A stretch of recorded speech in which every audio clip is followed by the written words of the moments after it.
एले माखन चोर भेलै गोकुल नगरिया में सोर एले माखन चोर जनम लेलै देवकी के अंश मिटबैले महमा कंस के वंश भेलै राति जखन घन घोर एले माखन चोर भेलै गोकुल नगरिया में सोर एले माखन चोर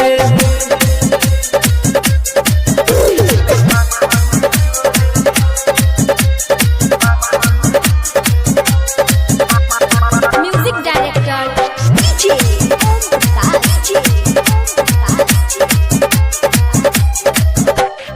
सृष्टि के एलै पालनहार कृष्ण कन्हैया के लके अवतार हाँ सृष्टि के एलै पालनहार कृष्ण कन्हैया के लके अवतार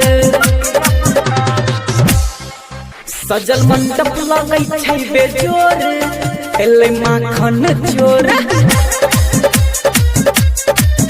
भेलै गोकुल नगरिया में सोर एलै माखन चोर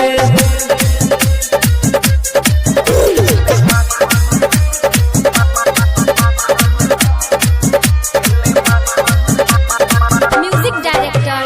डीजे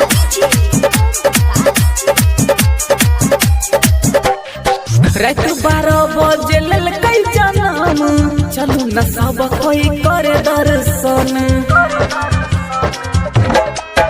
हाँ रात 12 बजे लेलकै जनम चलू न सब कोई करे दर्शन राजा किशन करे पूजा भोर भोर एले माखन चोर